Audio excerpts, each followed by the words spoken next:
What's going on, guys? Welcome back to the remote front office. Today it is NBA season eve. I guess is what we're gonna call it. I don't know. Start of the season eve. Um, we're gonna cover a couple different things, but before we get into that, a little bit of housekeeping. If you guys are new to the channel, make sure to like, comment, subscribe, turn that notification bell on. Monday, Wednesday, Fridays around here. Now that the season's here, we're gonna be discussing a bunch of different things on the channel. We've got contract extensions to cover today. We'll talk outright games because there's two games that are tomorrow. And then a little bit of some gambling kind of sprinkling in. As of right now, we're just going to do money lines, but we could do player props. I might eventually announce my guys that I have picked for certain awards, what I think are best odds, different stuff like that. We'll fluctuate that throughout the year.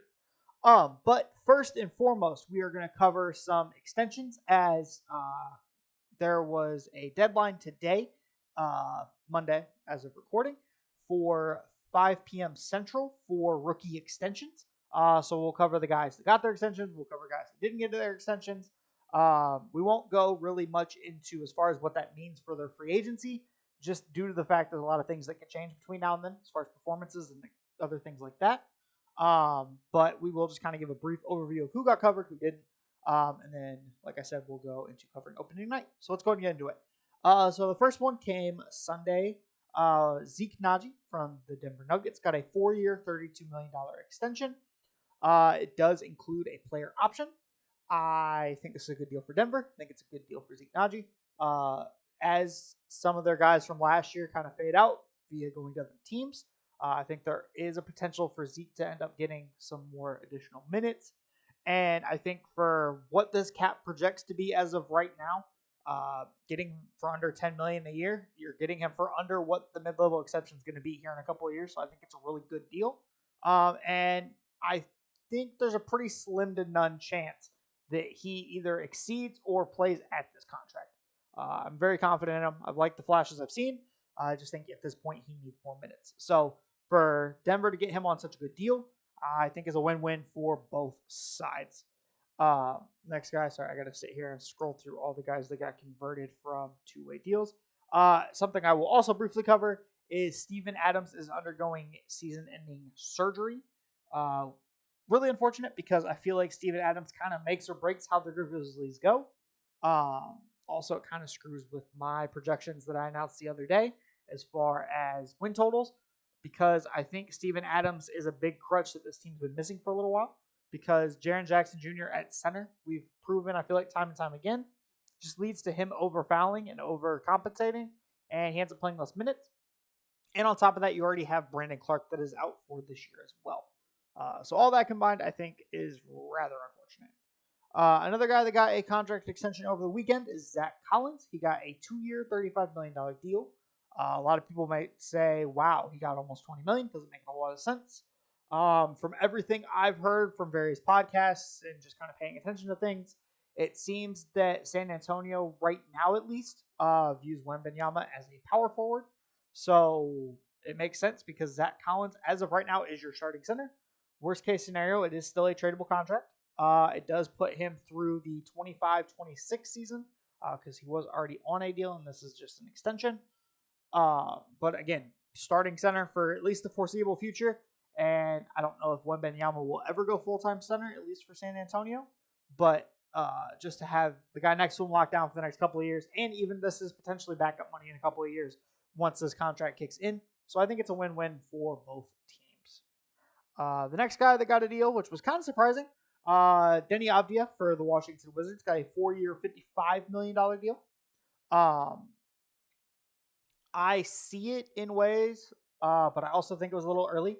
I like Denny's skill set as far as defensively, playmaking wise. The shooting, it just seems like is never going to come along at this point. I've kind of given up on asking that of him. But I mean, defensively, really good as far as a wing guy. Can play make well for his position. So I think all in all, I think it's a win for the Wizards, just because obviously this team's going to be rebuilding for the next couple of years. I don't think it is a short-term rebuild. I think it's a long-term rebuild. And based off of that, to have this guy secured, and his stats may look better than the actual results this year just due to the fact of the open opportunities he's going to have. So I think it's a win for them. I don't know if I was Denny if I would have agreed to this because I personally think somebody would have paid him a little more, maybe a little bit closer to 15 million a year in the open market if he hit free agency this year. But I mean, I think he wanted to take the for sure money. Seems like didn't seem like he wanted to gamble on it, and he got a 4-year deal. So I mean, I think it's a win for at least the Wizards side of it. Let's see here. Sorry, guys, gotta get everything pulled up here. Woj tweets a lot. Next guy we got Aaron Nesmith for the Pacers. Got a 3-year, $33 million extension. I like this one for him. I like Nesmith as far as just a good bench guy. I don't think he's a starter in this league as of right now, at least. But I do think as far as a bench guy, he's going to get rotation minutes, and you're getting him for $11 million a year, right?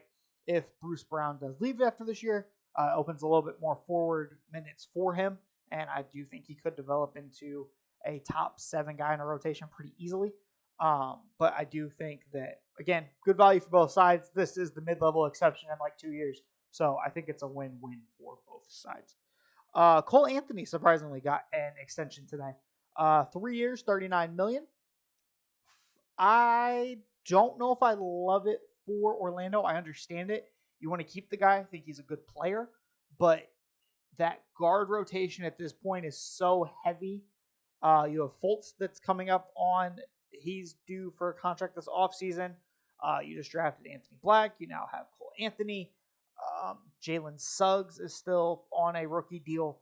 I think that backcourt, particularly what I would label as a point guard, is really full. I still think it's a very tradable contract. Don't get me wrong. After this year, I think he could definitely easily be flipped to a handful of teams because he just would provide that scoring off the bench that a lot of teams are looking for. So I understand it from that perspective. I wonder if Cole maybe could have gotten a little bit more on the open market. I think he was probably a $15 to $18 million guy on the market, at least in my mind. But again, very good contract for both sides. The next guy that got one was Josh Green. I think this is personally the steal of the day. Josh Green got a 3-year, $41 million contract extension. Again, under $15 million. I understand people are like, wow, $15 million for a guy that may start, may come off the bench some games. But he's going to be a starter, I think. I think it's pretty much locked in. He is a starter and gets starter minutes this season with Dallas. And to get a guy like that for under $15 million a year, with the way I know I say it with every guy, but with the way the cap's going, that's really good money, right? He's really slept on as a 3-and-D guy. You put him next to Luka, you put him next to Kyrie, and I think he's still really young, could potentially grow into something else. Maybe he develops the ball handling a little bit more. But as of right now, I mean, for 3-and-D guys, paying $15 million a year and under $15 million a year is a really good deal.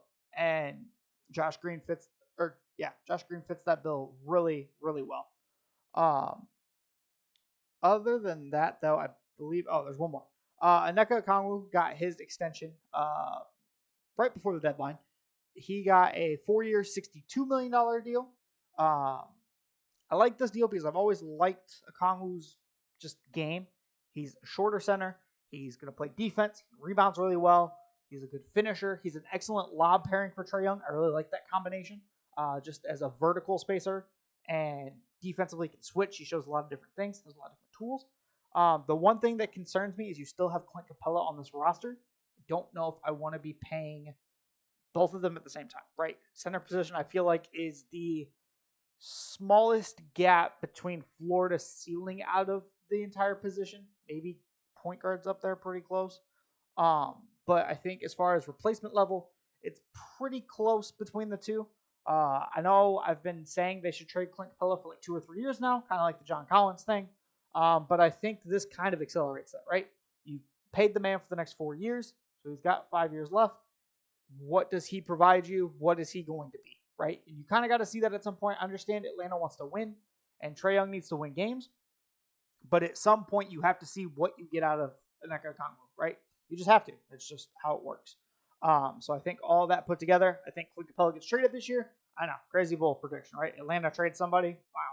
But personally, that is my thought on it. I think it's good for both sides, and we'll see what comes out of it. So here is the list of guys that did not get their rookie contract extensions and will be joining restricted free agency next summer. Saddiq Bey for Atlanta did not get an extension.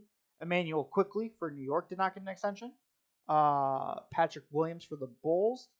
Obi Toppin for the Pacers.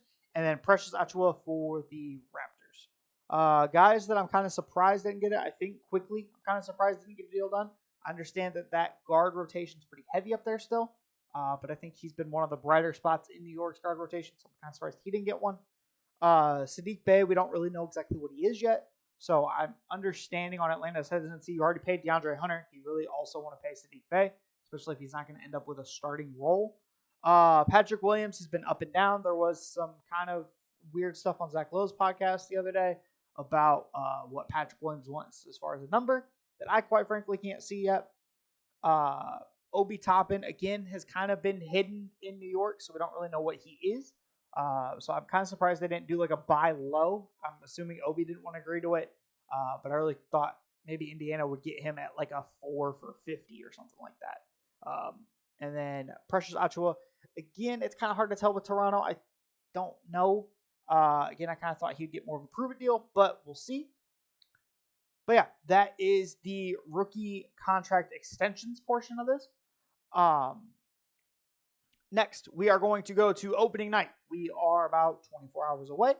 And there's 2 games on the docket for tomorrow, right? So we've got Lakers Nuggets, and then we've got Suns Warriors. Kind of a buzzkill to this is Draymond did get ruled out for opening night with his foot. As of right now, they have not announced if it's an extension. Still, as far as we knew it was going to be a little bit of time, but they did not tell us for sure if how long afterwards. They just said, as of right now, ruled out for the opener. We'll see from there. Personally, my picks for this game, I am going Nuggets for the first game over the Lakers. I think the Nuggets want to prove something. If you guys noticed, the NBA did their announcement Sunday for opening night and did not have Nikola Jokic on the headline. They had Tatum for the Celtics on there. I feel like it's a little disrespectful to the team that just won the NBA championship. I understand Jokic isn't necessarily the biggest marketable guy because he kind of just disappears in the offseason, doesn't really want to talk to people, doesn't really do commercials or anything, but they're the NBA champions. Like it or not, you already had LeBron on the picture. You already had Steph on the picture.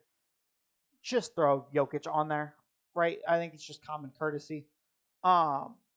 The second game, I am taking Phoenix because just with Draymond being out, I don't see how Golden State, unless Chris Paul decides to have a Chris Paul revenge game on Phoenix for whatever reason, I don't really see a way that Golden State is covering all of Phoenix at the same time, right? You're going to have Wiggins out there, obviously. Kuminga's going to be out there for stretches. Looney. But I don't see how you're covering Beal, Booker, and Durant with that lineup currently. But as for the gambling part of it, if you take on FanDuel as of right now, if you take the Suns and the Nuggets to win the game, both of them, put them in a parlay, it is plus 175. So essentially, if you put $10 in, or if you put $1 in, you get $1.75 back. So it is decent odds. Again, not great odds for asking to win 2 games. If anything, maybe I would throw in the over on the Suns Warriors game. That might boost you up a little bit. But as of right now, that is my 2 picks for tomorrow. On Wednesday's episode, we will have a recap of the Tuesday games and kind of what I saw, and then we will also preview the Wednesday night games. But that is all I've got for you guys today. I appreciate everybody coming through. I'll catch you guys in the next one. Peace.